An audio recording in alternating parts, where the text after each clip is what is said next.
todos. Nós vamos começar aqui o resumo do livro Os Mensageiros, do capítulo 1 até o capítulo 9. Né? Nós iniciamos a respeito da introdução, né? Que no caso aqui já nos fala o seguinte: forçoso é reconhecer que o cérebro é aparelho da razão e que o homem desencarnado, pela simples circunstância da morte física, não penetrou nos domínios evangélicos. Não é só porque morreu que vira santo, né? Permanecendo diante da própria consciência, lutando por iluminar os raciocínios e preparando-se para a continuidade do aperfeiçoamento noutro campo vibratório. Simplesmente mudamos de vestes, né? Simplesmente éramos encarnados e passamos para seres desencarnados. Aí o que ele fala? A morte física não é salto de desequilíbrio, né? É simples passo de evolução. É simples fenômeno natural das coisas, né? O progresso não sofre estacionamento, porque é uma lei de Deus, né? A lei do progresso é uma lei de Deus, como está escrito no Livro dos Espíritos, né, de Allan Kardec. E a alma caminha incessantemente atraída pela luz imortal. Até porque nós temos a consciência nos chama para essa evolução, né, para essa transformação constantemente. O Espiritismo cristão não oferece ao homem somente campo de pesquisa e consulta, né?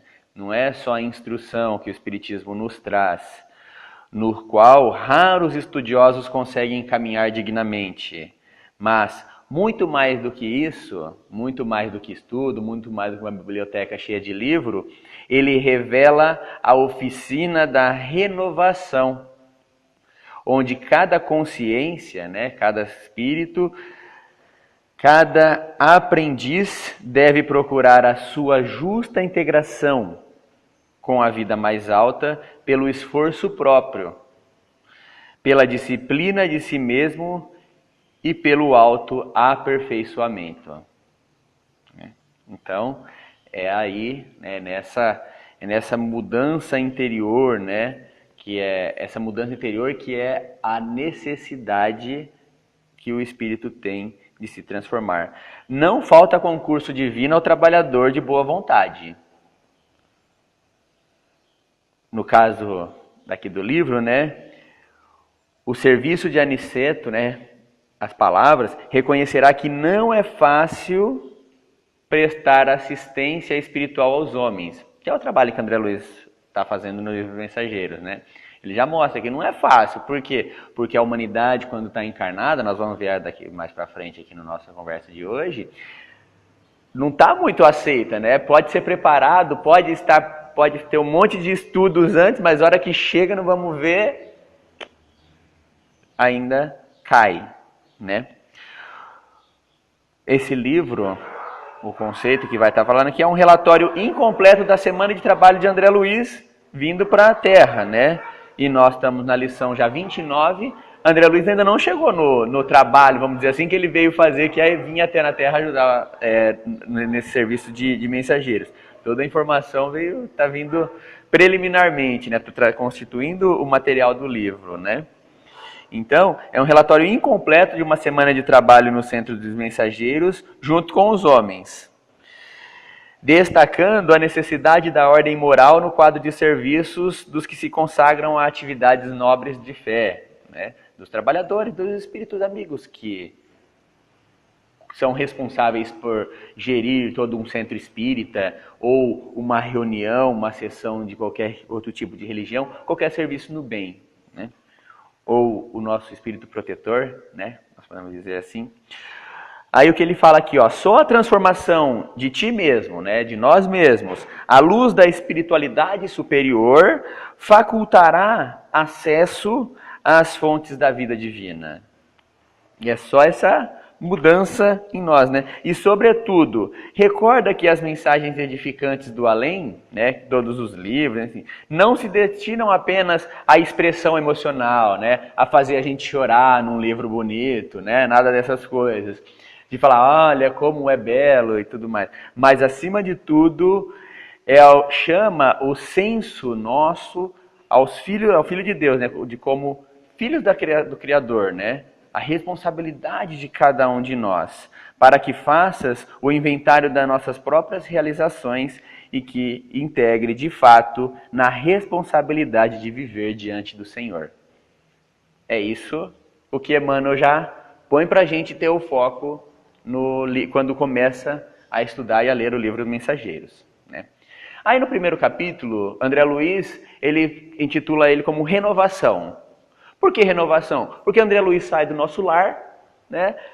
Quando nós lembramos, né, nós estamos acompanhando o estudo, André Luiz vai até a casa, vê a esposa com outro marido, né? A família ali já nem lembra mais dele, né? Não tá tanto, não vive aquela vida que ele estava achando que eles estavam vivendo, né?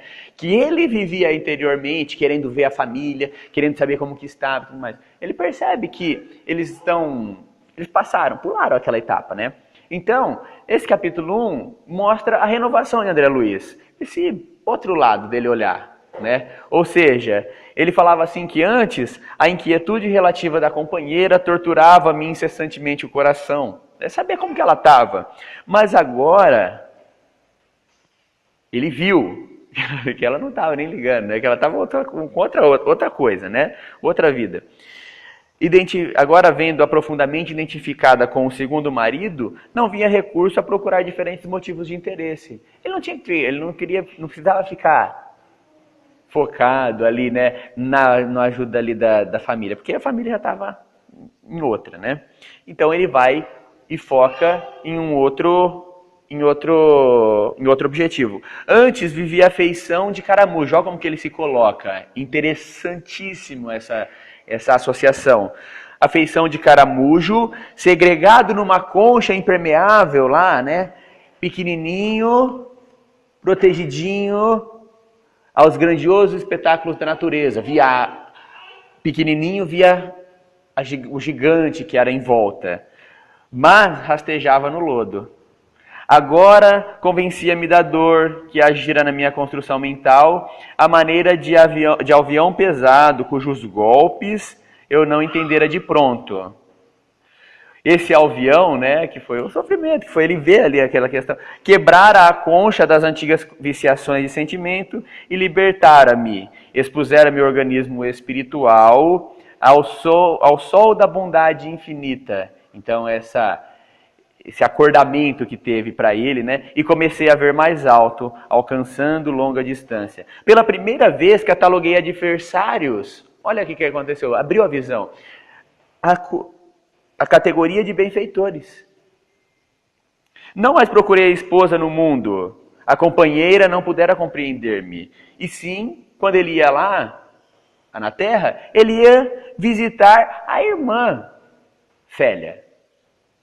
Né? Não era mais a esposa, era a irmã. Ele já tinha mudado a função. Ela não era mais propriedade dele. Ela era uma amiga, uma companheira que ele precisava auxiliar.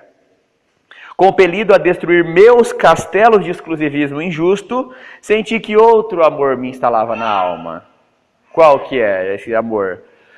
Órfão dos afetos terrenos e conformado com os desígnios superiores que me havia traçado diverso rumo do que eu queria, vamos dizer assim, né?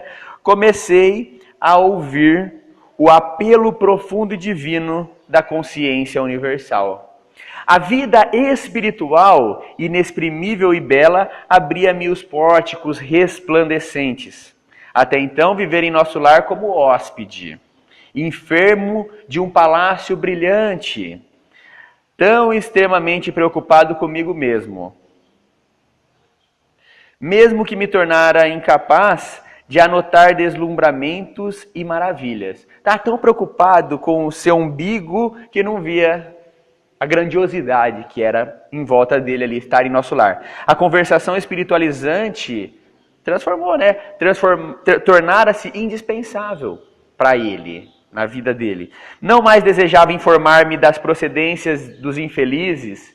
Quando ele estava ali nos trabalhos, lá em Nosso Lar, né, no Ministério do Auxílio, nas câmaras de retificação, ele não indagava para os espíritos como que estava nas zonas mais baixas, né? Não investigava, mas sim desejava saber no que ele poderia ser útil para aqueles espíritos, né? Aí, Narcisa chega um dia e fala para ele: André, você vem fazendo uma renovação mental muito grande, em tais períodos extremas dificuldades espirituais assaltam o coração. Lembremos da meditação do Evangelho de Jesus. Sei que você experimenta intraduzível alegria ao contato da harmonia, após o abandono das criações caprichosas, que ele está falando ali, né? Mas está fazendo falta alguma coisa. Eu estou vendo que você está se transformando, mas está faltando alguma coisa para você, né? Seu coração é uma taça iluminada de raios do alvorecer divino, mas vazia de sentimentos do mundo, que enchera por séculos consecutivos. Mas ele encheu de lixo. Agora ele arrancou aqueles lixos que ele tinha enchido a taça, só que ela estava vazia, estava limpa, bonitinha, mas não tinha nada para encher. E aí ela fala, vai procurar alguma coisa para encher essa taça. Vamos fazer o bem, meu caro, encha seu cálice de bálsamo divino. Você tem trabalhado bastante na Câmara, onde eu me preparo, Narcisa falando, para um futuro próximo, para reencarnar. Não poderei acompanhá-lo, mas creio que você deve aproveitar os novos cursos de serviço que estão fazendo lá no Ministério da Comunicação. E nós vamos tentar dar um jeito aí, né, com o nosso QI, vamos tentar achar alguém para te colocar lá dentro desse curso, para você poder se completar. Ele aceita, e no capítulo 2 nós vamos conhecer Aniceto, né? Tobias, ele pega André Luiz e leva-o até Aniceto, que é o chefe dos serviços, né? Dali do centro de mensageiros. Ele fala o seguinte: comecei a compreender o valor do trabalho. A amizade de Narcisa e Tobias era tesouro de inapreciável beleza. Ou seja, acho que eu falo umas 1000 vezes acho que todo estudo a gente comenta isso daí. O quão importante é a amizade. O quão importante é a gente selecionar as pessoas que estão ao nosso redor. Porque Tobias e Narcisa, pelo trabalho, ele fala aqui, ó, o espírito de serviço tinha desacortinado o coração dele, de André Luiz. Ele tinha feito umas amizades boas que transformaram, que fizeram com que ele tivesse outro rumo. Vamos supor, vamos pegar. O fato dele ter conhecido Narcisa e Tobias fez com que ele fosse apresentado a Aniceto.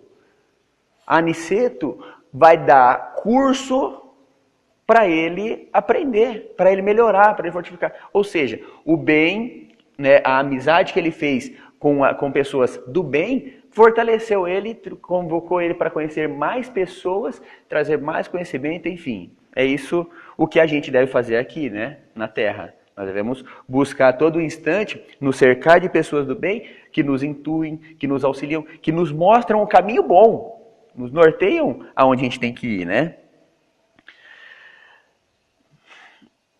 Aí ele diz, André Luiz, né? Certo da minha volta à carne, porque fatalmente todo mundo reencarna, né? O futuro talvez não distante, a providência constituirá a realização de profundo interesse ao meu aproveitamento. Que aquele desejo ardente de colaborar em benefício dos outros, né? Que ele queria usar o tempo dele para se melhorar, para evoluir e trabalhar em favor das outras pessoas. Bom, aí ele se encontra, né, com Aniceto, e Aniceto fala o seguinte: o departamento de trabalho que ele responsabiliza aceita somente cooperadores. Ele já vai assim, né, ó, já vai direto. Somente cooperadores interessados na descoberta da felicidade de servir. Não vem com enroleira pro meu lado, né? Comprometendo-nos mutuamente a calar toda a espécie de reclamação.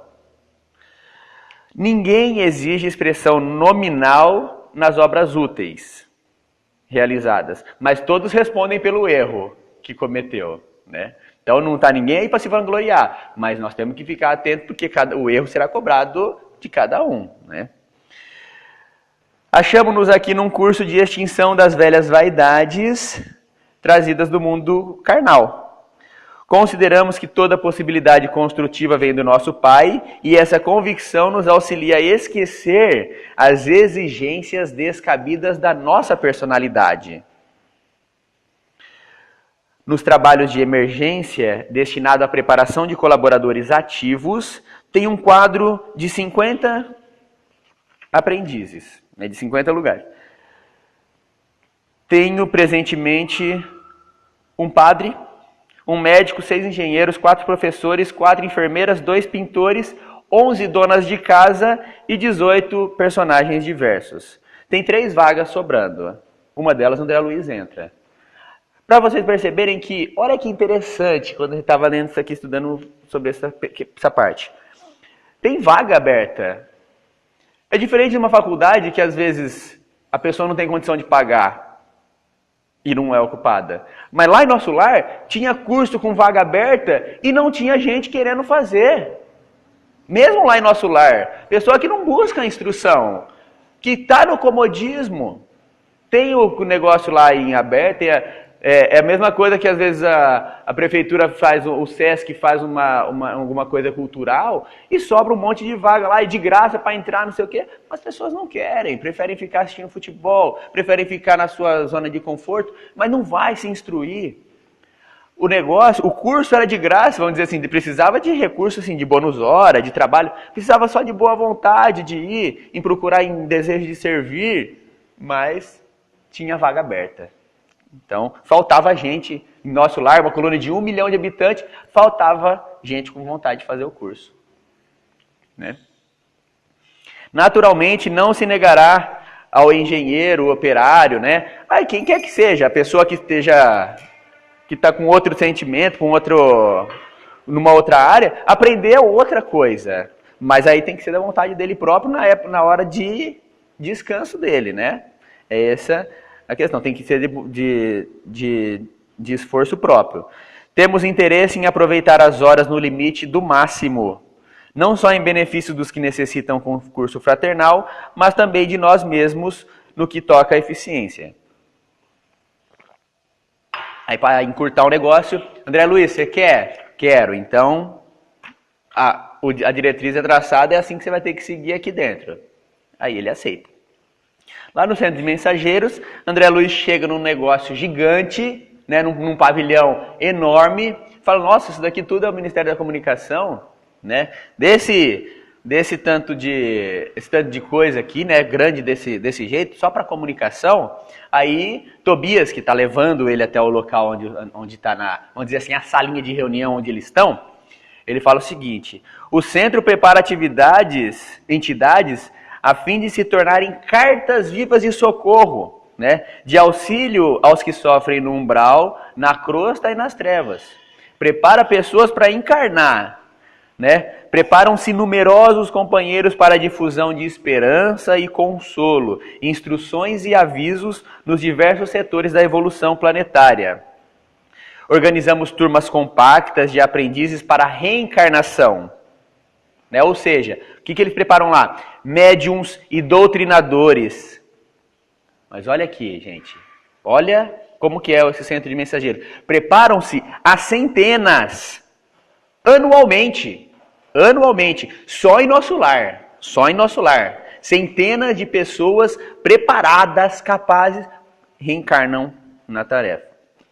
Tarefeiros de conforto espiritual encaminham-se nos círculos carnais em quantidade considerável, habilitados pelos nossos centros de mensageiros.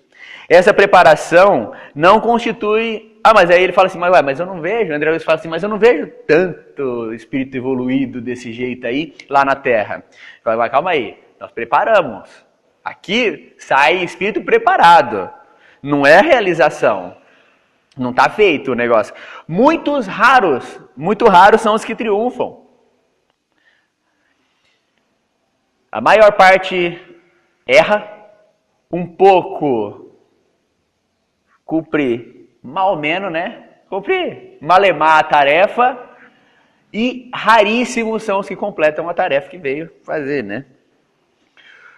Quando os mensageiros se esquecem do espírito missionário e da dedicação aos semelhantes, costumam transformar-se em instrumentos inúteis, né?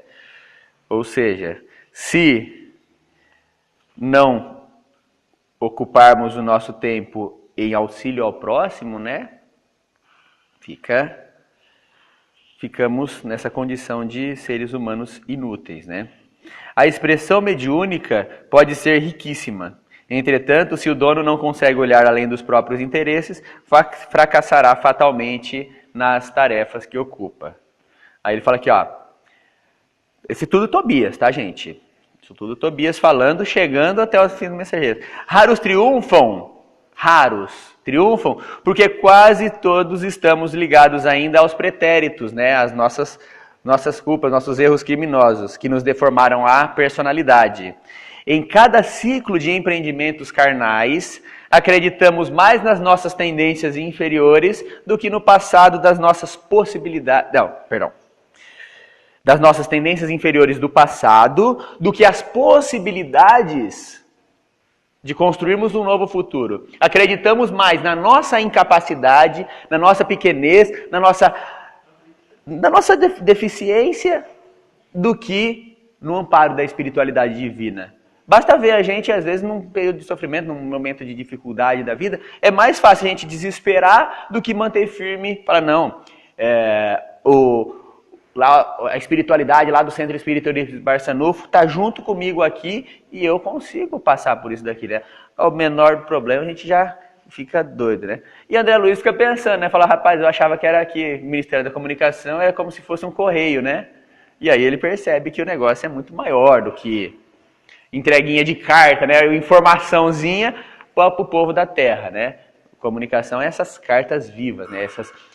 Essa comunicação, o Ministério da Comunicação é responsável por mandar mensageiros, né, para a Terra, né, espíritos realmente preparados para agir aqui, né. E aí, André Luiz encontra Aniceto o apresenta a Vicente, né, e aí no capítulo 4, André Luiz vai conhecer Vicente, né. Vicente é outro médico, né, e ele fala assim, né? Conquanto não houvesse feito ainda qualquer visita ao plano dos encarnados, o Vicente, em caráter de serviço, admirava Aniceto. Punha André Luiz a corrente dos fatos, do que estava acontecendo no geral. Aniceto estava em palestra com o Telésforo lá, lógico, e Vicente conversando com André Luiz. Evidenciando delicadeza, indagou da minha posição, de como que eu era na Terra. Aí depois de eu explicar tudo, né, André Luiz no caso, né? Depois de eu explicar tudo o que eu queria, aí eu perguntei para ele, como que foi a sua encarnação na Terra? Aí ele conta a história da sua esposa, né, da Rosalinda, que aos 25 anos ela casou, era médico e tudo mais e tal na Terra. Só que ele foi médico, só que ele não clinicou, ele ficou no laboratório, junto com Rosalinda. Chegou um tempo em que o irmão dela foi até a casa dela e tudo mais, né? E André Luiz e Vicente viu a mudança da atitude da esposa, né? Resumidamente a história, né? O irmão veio até a casa, a esposa pediu não ir mais auxiliá-lo nos trabalhos. Vicente, no caso, vê a diferença, mas acha justo, porque às vezes é os problemas do filho, da família, cuidando mais da casa, aceita e tal. Mais ou menos acontece a questão seguinte, ele desencarna com uma ferida no nariz, que foi complicando, foi prejudicando lá a sua existência, ele acaba desencarnando. Quando ele percebe, os dois, né, tanto o seu irmão e Rosalinda, que é a sua esposa, estavam juntos, né? E aí André Luiz fala, nossa, mas como nossas histórias parecem, né? Depois que eu desencarnei, depois que desencarnou, a sua esposa casou com... Fala, não, agora vou contar o outro fato. Quando eu vim para nosso lar, depois de período de perturbação no umbral e tudo mais, eu vi a história, né? Quem pôs a substância lá, um micro-organismo no meu nariz, numa feridinha que eu tinha no nariz, foi a minha própria esposa, tramando junto com o meu irmão, né? E aí eles que me mataram, vamos dizer assim, né? E o André Luiz fica assombrado, né? Fala, nossa, que situação mais triste, hein? Aí ele fala assim, mas e como que você sente em relação a isso, né? O que você acha dessa questão? Como que você convive com isso depois de ter sabido de todo esse fato, né? Ele fala assim, e os criminosos? André Luiz pergunta. Não, Rosalinda e Eleutério, que é o irmão dele, vivem aparentemente felizes, são excelentes materialistas, gozam no mundo as facilidades transitórias, de grande fortuna moedada e alto conceito social. Mas aí André Luiz cutuca ainda ele, né? Parece que ele é... Mas e a justiça? Ah, André, tudo vem a seu tempo, tanto no bem quanto no mal. Primeiro a semente, depois os frutos. Aí muda a história.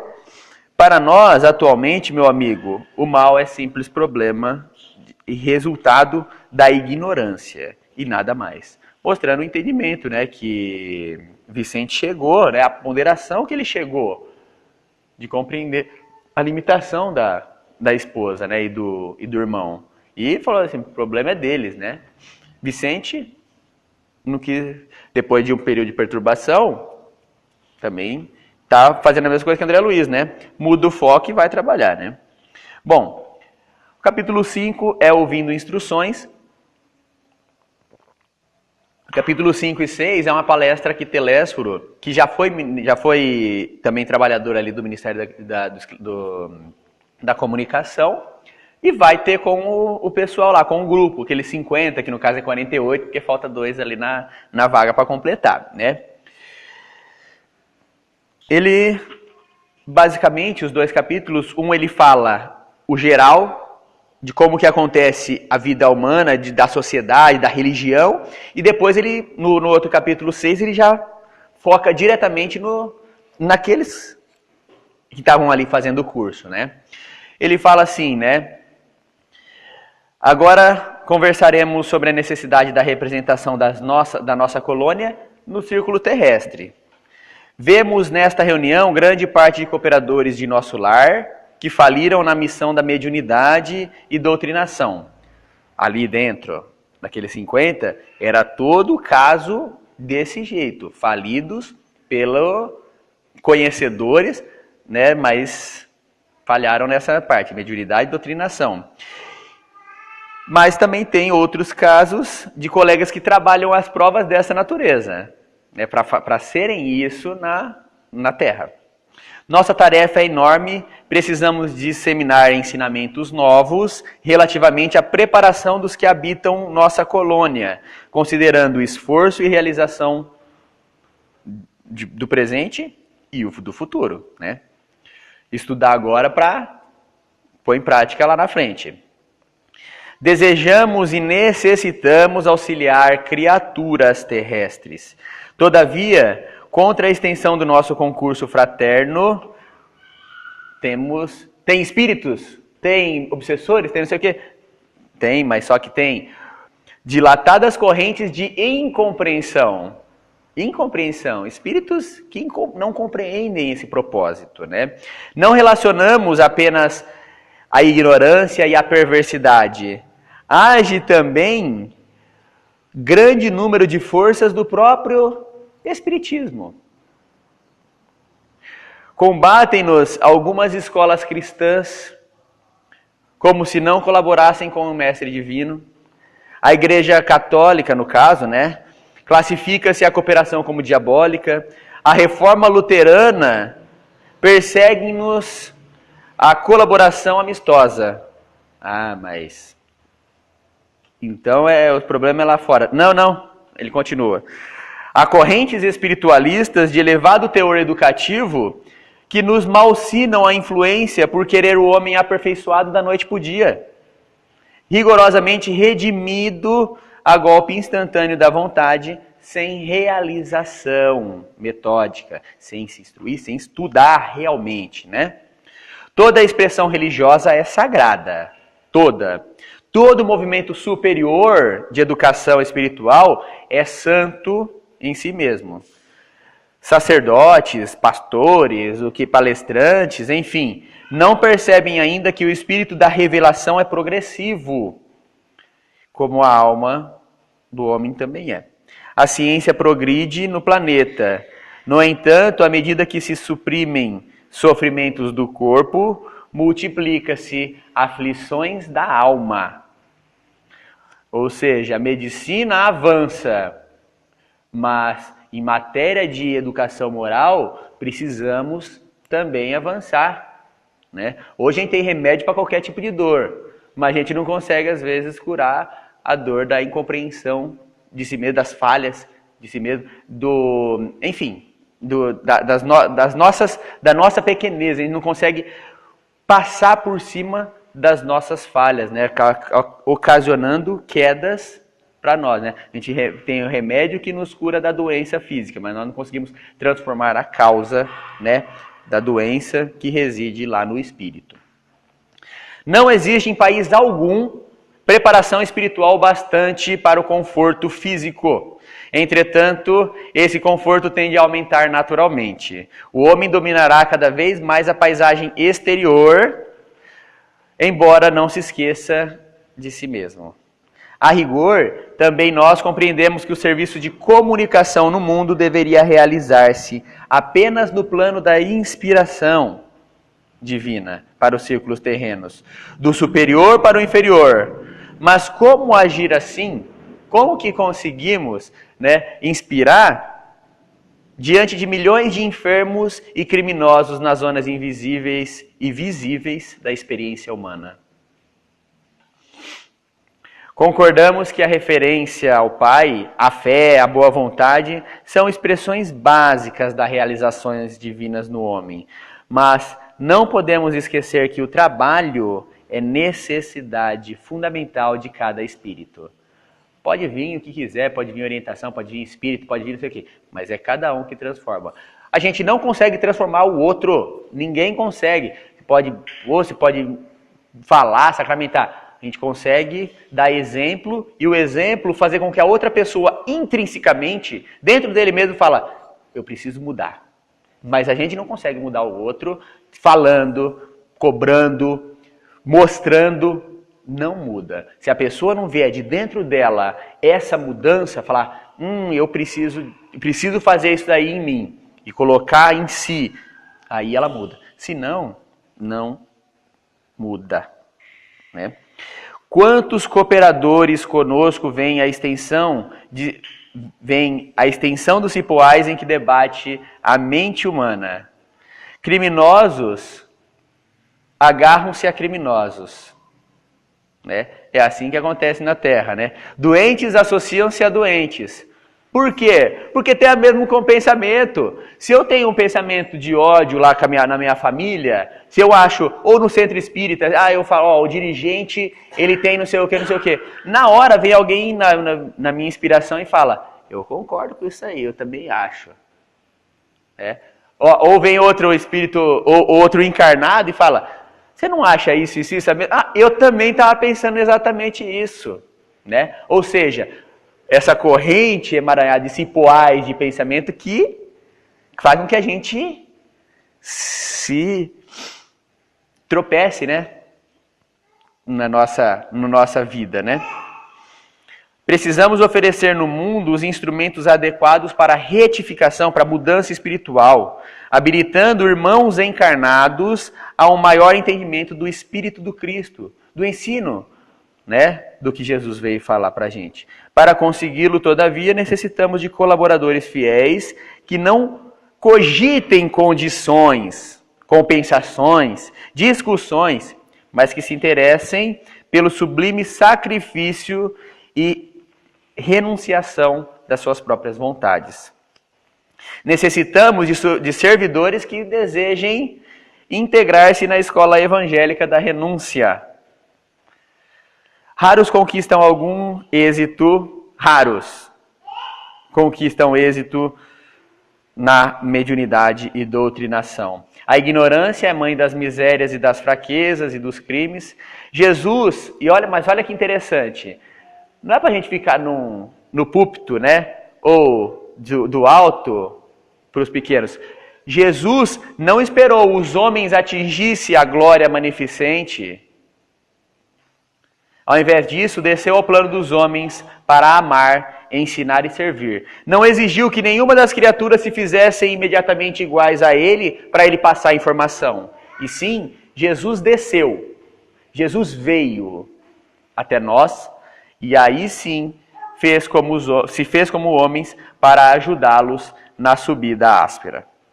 Cesse para nós outros a concepção de que a terra é vale tenebroso. Para de colocar a terra como um negócio que aqui é difícil, que nós estamos jogados à sorte, não sei o quê, destinado a quedas lamentáveis. Agasalhemos a certeza de que a esfera carnal é grande oficina de trabalho redentor. A causa geral dos desastres mediúnicos é a ausência de responsabilidade e de recordação do dever que nós temos a cumprir.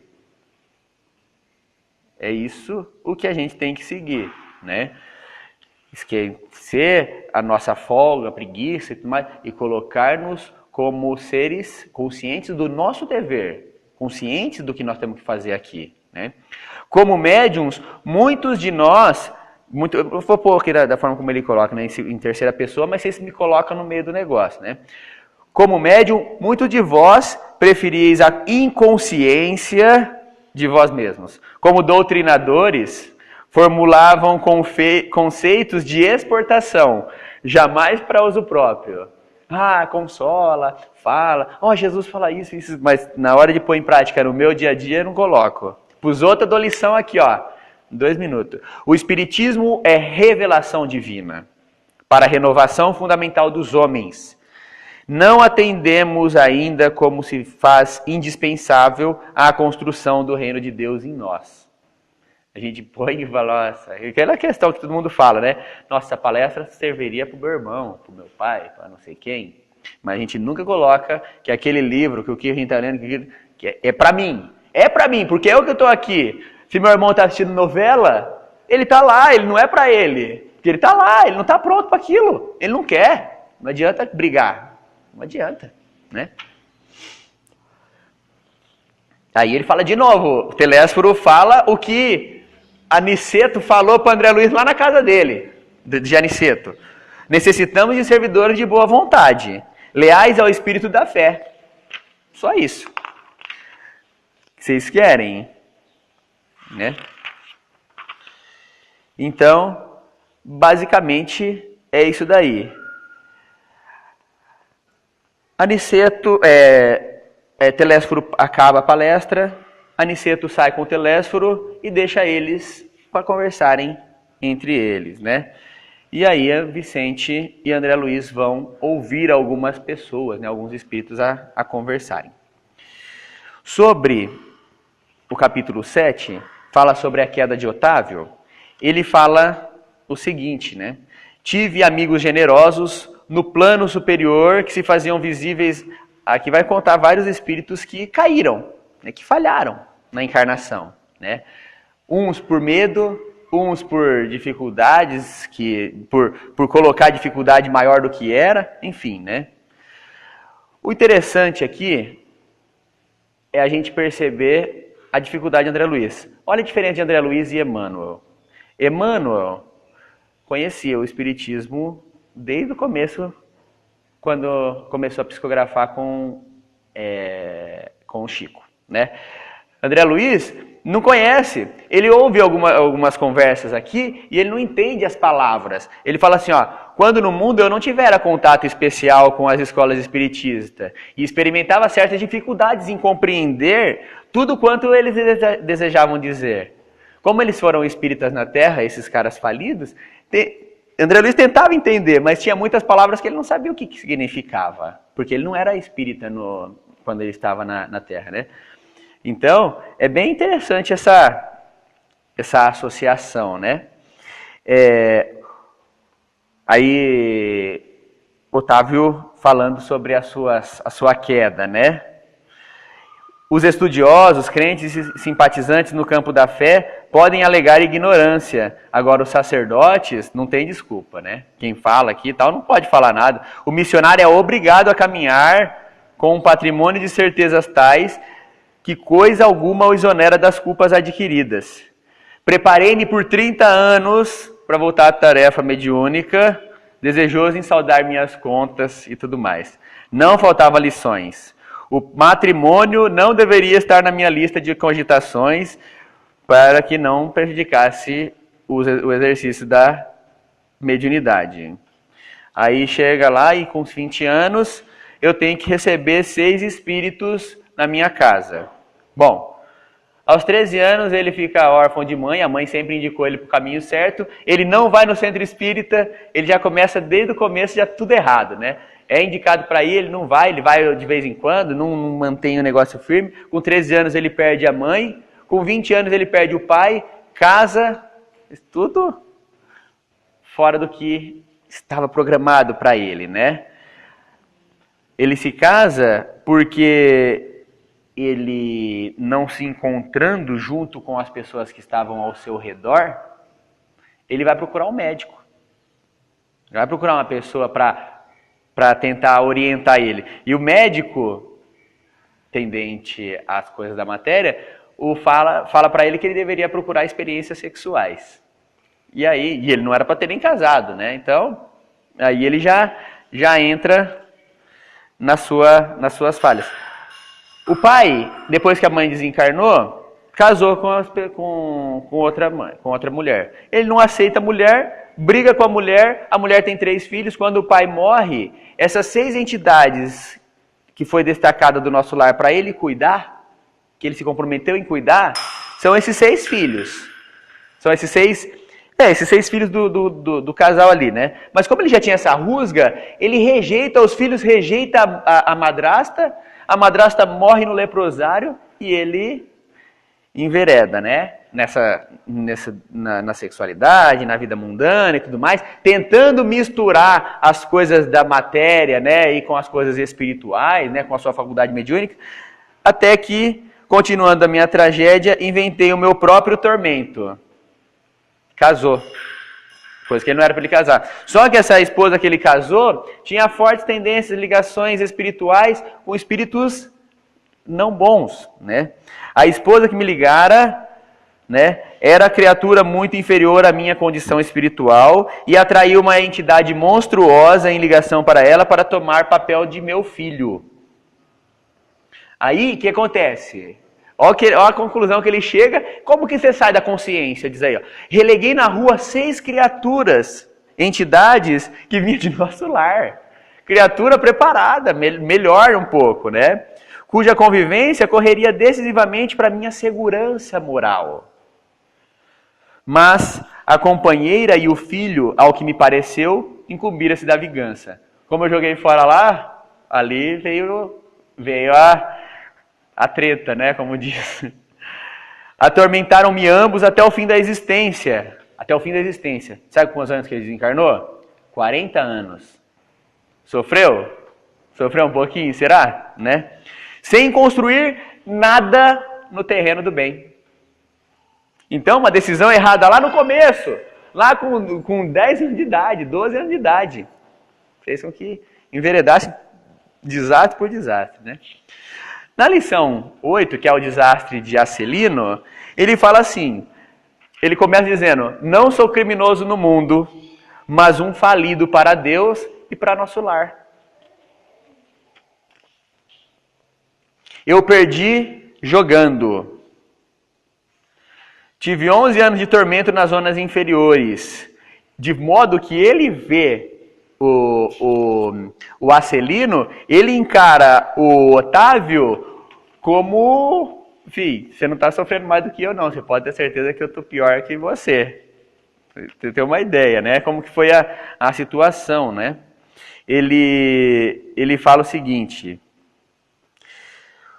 uma de nossas beneméritas ministras da comunicação presidiu em pessoa as medidas atinentes à minha nova tarefa. Cumprida a primeira parte do programa, né, começou a existência e tudo mais, aos 20 anos fui chamado à tarefa mediúnica, recebendo com enorme amparo dos benfeitores invisíveis. Recordo a satisfação do grupo doutrinário e comecei a trabalhar assim, né? Psicografia, enfim, audição, vidência. Entretanto, apesar das lições do amor evangélico, inclinei-me a transformar minhas faculdades em fonte de renda material. Ó lá, ó. Chegou naquele ponto assim que vai aquela bifurcação, em que vai aquela ideia, como nós falamos agora há pouco, que eu tenho um problema lá com o presidente, eu penso uma coisa, do presidente do centro, eu penso uma coisa, aí vem um outro encarnado e fala, você não acha que ele faz não sei o quê? Puxa vida, eu estava pensando justamente isso. Né? Vem a influência, né? Então, ele já tinha a influência, né? A tendência, aí o que que vem? Admitíamos, olha aqui, por que eu falei isso aí? Ó?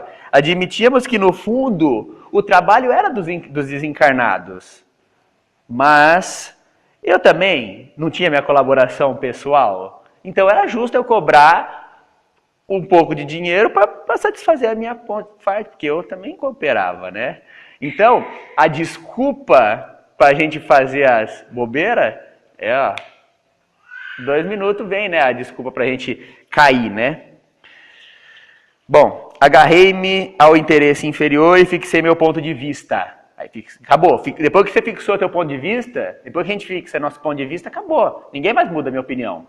Pode vir a pessoa mais certa do mundo te falar, mas você não ouve, você não quer ouvir. Né? Ficaria definitivamente por conta dos consulentes. Ou seja, acabou o centro. Né? Arbitrei o preço das consultas, ó, com bonificação especial aos pobres e desvalidos da sorte. Até as desculpas, não, eu vou cobrar, mas até dos pobrezinhos que não tem muita condição, eu vou cobrar menos. Olha como que vem a consciência nossa, quando a gente vai estar errando, quando a gente está errando, vai dando um monte de coisa. Até para fingir que a gente está sendo bonzinho, a gente coloca coisas aqui, né? Então, e aí, o meu consultório encheu de gente. A força de me cercar de pessoas criminosas, por questão do ganho sistemático, as baixas correntes mentais dos inquietos clientes encarceraram-me em sombras de cadeia psíquica. Mas a morte chegou e arrancou minhas fantasias. Bom, aí vamos lá, só agilizando. Gritei, chorei, implorei, mas estava algemada pelos espíritos, pelos sinistros elos mentais, em virtude da imprevidência de defesa do meu próprio patrimônio espiritual. O que os espíritos faziam? Rodeavam para reclamar palpite. Agora virou gozação, né? Virou joguete. Palpite, como que você acha que vai acontecer? Qual vai ser o resultado da Mega Sena? Como que vai ser meu futuro? E tudo mais. E aquilo, a desestabilização, tomou conta do nosso irmão aqui, né? A Celina. E o capítulo 9, né, que é Ouvindo Impressões, ele fala dos 3 casos ali, né? E a desculpa vem à tona. Uma velha, cada hora, imagina assim, né, gente? Ele está numa sala e formou vários grupinhos. E ele está andando de grupo em grupo ouvindo o que as pessoas estão falando. É por isso que ele consegue ouvir essas conversas, né? Uma senhora fala assim, ó, fiz o quanto pude, ela fala. Mas os laços de família são muito fortes. A desculpa, velho, aqui, né? Algo se fazia ouvir sempre, com voz muito alta em meu espírito, compelindo ao desempenho da tarefa. Mas meu marido nunca se conformou, né? Se os companheiros me procuravam no receituário, agravava-lhe a neurastenia. Se os companheiros de doutrina me convidavam a estudos evangélicos, ele revoltava ciumento. Que pensa vocês? Chegava a mobilizar minhas filhas contra mim. Seria possível tais circunstâncias a obrigação mediúnica? Muito difícil minha vida, muito complicada, né? Como que eu ia acertar? Aí a outra vira para ela e fala assim: talvez pudesse conquistar o entendimento do esposo e a colaboração efetuosa das filhas se trabalhasse em silêncio, mostrando sincera disposição no sacrifício.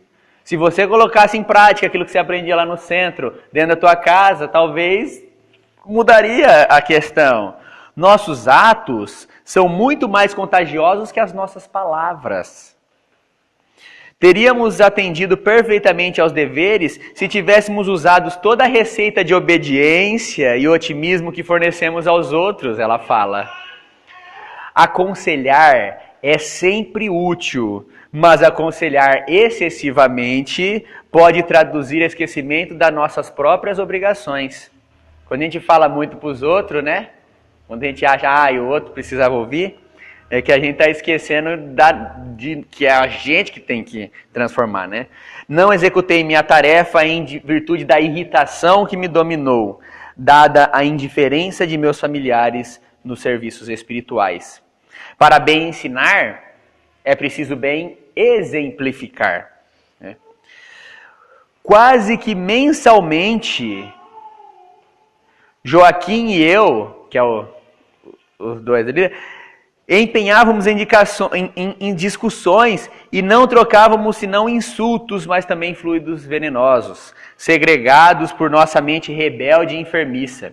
Ou seja, um não queria ajudar o outro, um queria colocar a opinião diferente do outro e ali se chocava mesmo, não resolvia o problema, né? O outro caso, eu tive medo de tudo, de todos, eu tinha medo de ser mistificado, né? E na culpa de colocar, no medo de eu não de errar, eu não fiz nada, né? Mas esse caso dessa moça que tinha medo de errar, ele fala assim, que muitos amigos tinham me em conta de virtuosa pelo rigorismo das minhas exigências. Mas, no fundo, eu não passava de enferma voluntária, carregada de aflições inúteis. O maior interesse da alma é a realização de algo útil para o bem de todos, com vista ao infinito e à eternidade. Tanto tememos as mistificações que acabamos por mistificar os serviços do Cristo. Tanto medo de estar errado, que errou por não ter feito nada. Né? O outro caso, né? A esposa desencarnou muito cedo, faltou-me o amparo da esposa. Quando eu estava junto com ela, até ela me ajudava, nós conseguimos junto. Mas depois que ela saiu da minha vida, eu perdi o rumo, não consegui mais me reequilibrar. Não conseguia mais. Aí eu não consegui manter sozinho a vida como eu estava, né? Manter a vida de solteiro. Precisei casar de novo, né? Extremamente ligado a entidades malfazejas, de novo, né? Minha segunda mulher, com seus desvarios, arrastou-me a perversões sexuais de que nunca me supusera capaz. Voltei insensivelmente ao convívio de criaturas perversas. E tendo começado bem a existência, acabei mal. Meus desastres foram enormes. Entretanto, embora reconheça minha deficiência, entendo ainda hoje que o triunfo, mesmo no futuro, ser-me-á muito difícil sem a companheira bem-amada. Ou seja, ainda, mesmo desencarnado, percebia que ele precisava de outra pessoa para ajudar ele, precisava da esposa para reequilibrar ele, que ele sozinho não tinha força suficiente. Né? Então, é isso aí, gente, o nosso resumo dos capítulos de 1 a 9 dos Mensageiros.